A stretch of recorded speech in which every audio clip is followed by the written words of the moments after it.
नमस्कार, मैं हूं अमित सिंह और आप देख रहे हैं फर्स्ट बिहार झारखंड।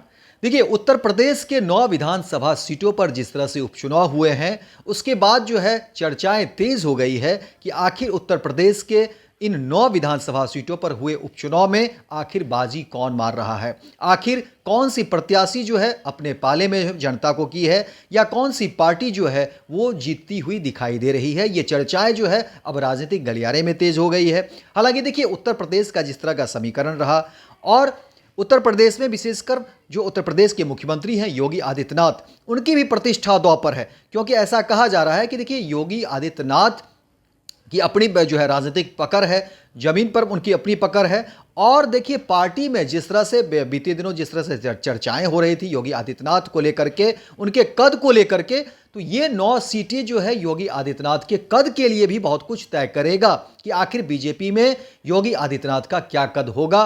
क्योंकि देखिए, योगी आदित्यनाथ को लेकर के और बीजेपी के जो कई सारे ऐसे नेता हैं जिनके बीच ऐसा कहा जा रहा है। देखिए, योगी आदित्यनाथ को लेकर कहा जा रहा था कि बीजेपी में कहीं ना कहीं चर्चाएं तेज हो रही है, और योगी आदित्यनाथ को इन 9 सीटों को जो है सो किस तरह से योगी आदित्यनाथ इसको सहेज कर रखते हैं, या इसमें कितनी जो है वो जीत दर्ज कर पाते हैं, ये उनके लिए प्रतिष्ठा का विषय है। हालांकि समाजवादी पार्टी के लिए भी ये 9 सीटें जो है वो प्रतिष्ठा का विषय है, क्योंकि समाजवादी पार्टी सत्ता से दूर है। तो समाजवादी पार्टी आखिर उत्तर प्रदेश की सत्ता में कैसे आएगी, उन समाजवादी पार्टी का जो सियासी समीकरण है, राजनीतिक समीकरण है, वो कितना मजबूत है, वो कितना जो है ज़मीन पर कारगर है, उसका एक कह सकते हैं कि सेमीफाइनल के तौर पर इसको देख सकते हैं कि आखिर उत्तर प्रदेश के 9 विधानसभा सीटों पर जिस तरह से चुनाव हुए हैं, समाजवादी पार्टी आखिर कितने नंबर पर है। समाजवादी पार्टी का जो वोट का जो समीकरण है, क्या वाकई वो उसमें मजबूती होता हुआ दिख रहा है,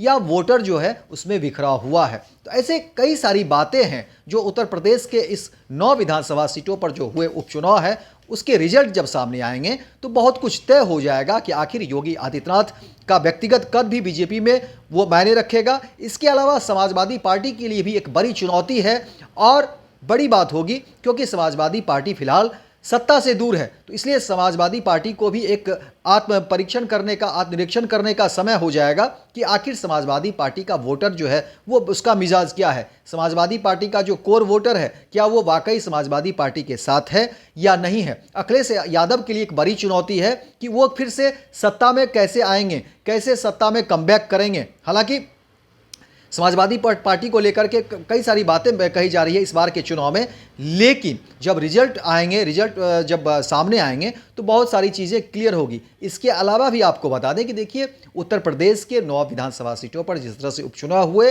कहा यह जा रहा है कि लोगों में कहीं ना कहीं उत्सुकता की कमी रही। जो उत्साह दिखना चाहिए था, अमूमन वो उत्साह इस बार के जो है पूरे चुनाव में जो है वो नहीं दिखा। 9 विधानसभा सीट की बात कर लें तो 2-3 सीटों को छोड़ दें तो कहीं कोई उत्साह जिस तरह से होनी चाहिए, वो उत्साह वोटरों के बीच जो है नहीं दिखा है। तो इसका खामियाजा आखिर किस पार्टी को भुगतना पड़ेगा, ये किसके वोटर जो है नहीं पहुंच पाए बूथ तक, ये भी देखने वाली बात होगी।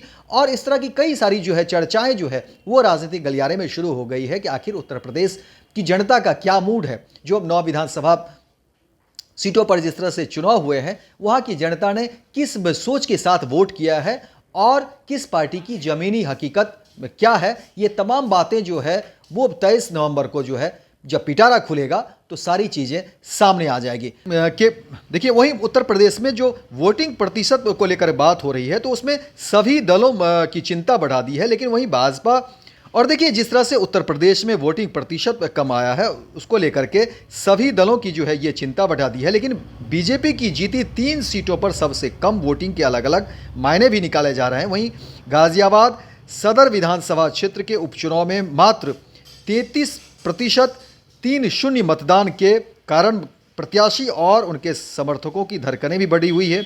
वहीं सट्टेबाज भी हार जीत को लेकर सक्रिय हो गए हैं, और कम वोटिंग के कारण उन्हें हार जीत पर दांव लगाने में भी मुश्किल हो रही है, और कई जगहों पर हुए वोटिंग चौंकाने वाली रही। मुस्लिम बहुल इलाके में जमकर वोटिंग हुई है। गाजियाबाद के बाढ़ अलीगढ़ की खैर सीट पर वोटिंग कम हुई। वहीं इसके अलावा भी आपको बता दें कि देखिए आखिर कहाँ किस तरह से काउंटिंग हुआ और किस तरह से चीज़ें रही।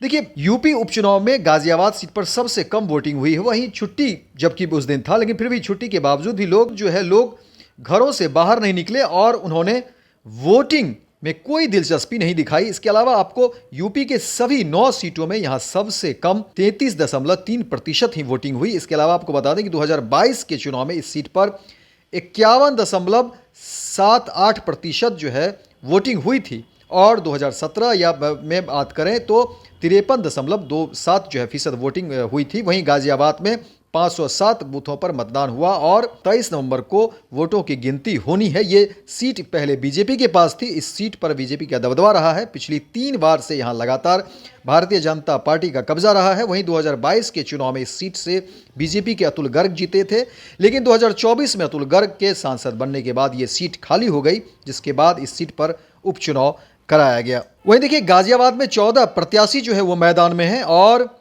इसमें बीजेपी की ओर से संजीव शर्मा, तो वहीं सपा कांग्रेस गठबंधन से सिंहराज जाटव हैं, तो बसपा से परमानंद गर्ग और आज समाज पार्टी से सतपाल चौधरी प्रमुख रूप से चुनाव लड़ रहे हैं। वहीं गाजियाबाद के बाद फूलपुर में कम मतदान हुआ है। वहीं देखिए, गाजियाबाद के बाद अगर फूलपुर की बात करें, फूलपुर विधानसभा क्षेत्र में जिस तरह से उपचुनाव हुआ है उसमें 43.45% मतदान हुआ और सुबह 9 बजे से दोपहर 1 बजे तक अच्छी वोटिंग हुई। वहीं इस सीट पर बीजेपी के उम्मीदवार दीपक पटेल का मुकाबला समाजवादी पार्टी के मोहम्मद मुस्तफा सिद्दीकी और बहुजन समाज पार्टी के जितेंद्र कुमार सिंह था। हालांकि बीजेपी 2022 विधानसभा चुनाव की तरह 2024 उपचुनाव में भी जीत बरकरार रखना चाहेगी, लेकिन अब ये समय बताएगा कि कौन जीतता है। वहीं फूलपुर सीट से जो है आपको बता दें कि 12 उम्मीदवार मैदान में हैं। इसके अलावा आपको बता दें कि देखिए, खैर विधानसभा क्षेत्र में जिस तरह से उपचुनाव हुआ उसमें 46.5 देखिए, खैर विधानसभा की बात करें तो देखिए 46.36% मतदान हुआ है। यह प्रतिशत 2022 के विधानसभा चुनाव के मुकाबले 14.54% कम रहा। वहीं इस चुनाव में 5 प्रत्याशी मैदान में हैं। इसके अलावा देखिए कि खैरा विधानसभा क्षेत्र के उपचुनाव में जिस तरह से मतदान हुआ, प्रशासन और देखिए मतगणना की किस तरह से तैयारी होगी ये भी अब आपको बता दें, क्योंकि 23 नवंबर को जो है मतगणना होगी और तमाम बातें जो है वो सामने आ जाएगी, पिटारा खुलेगा और फिर कौन कहां से जीत रहा है ये तमाम बातें जो है वो स्पष्ट हो जाएगी। तो आपको बता दें कि देखिए, मतगणना के दिन सुबह 6 बजे से वीडियोग्राफी की निगरानी में घनीपुर मंडी परिसर में बने ईवीएम के स्ट्रांग रूम का ताला खोला जाएगा। वहीं प्रशासन ने इस कार्य के निगरानी के लिए प्रत्याशियों को भी आमंत्रित किया है। इसके बाद प्रत्याशियों के एजेंटों को प्रवेश मिलेगा। गेट नंबर 2 से एजेंट प्रवेश करेंगे। वहीं गेट नंबर 1 से मतगणना कार्मिक जो है अंदर जाएंगे। वहीं 7 बजे तक जो है हर हाल में यह प्रक्रिया पूरी हो जाएगी। वहीं वोटों की गिनती 8 बजे से शुरू होगी और सबसे पहले जो है सो पोस्टल बैलेट सिस्टम जो है यानी कि सर्विस वोटों की गिनती होगी और 8:15 बजे से ईवीएम के वोटों की गिनती शुरू हो जाएगी। और वहीं स्ट्रांग रूम से मतगणना स्थल तक ईवीएम लाने के लिए कॉरिडोर तैयार किया गया है और एक राउंड में 14 बूथों की गिनती की जाएगी। तो इस तरह से समझिए कि मतगणना का जो है काम वो शुरू हो जाएगा और फिर 23 को ही सारा जो है पिटारा खुलेगा और चीज़ें स्पष्ट हो जाएगी और फिर पता चल पाएगा कि आखिर उत्तर प्रदेश की ज़मीनी हकीकत क्या है, बीजेपी वहाँ पर जो है किस स्थिति में है या समाजवादी पार्टी की ज़मीनी हकीकत क्या है। तो फिलहाल इस खबर में इतना ही, दीजिए इजाज़त, लेकिन दिन भर की तमाम खबरों को आप देखते रहिए।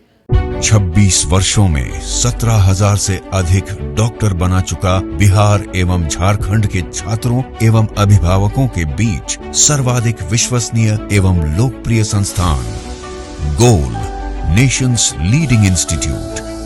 हमारा विश्वास गोल के साथ। भारतीय जनता पार्टी का सदस्य बनने के लिए 8800002024 पर मिस्ड कॉल करें। निवेदक भारतीय जनता पार्टी बिहार।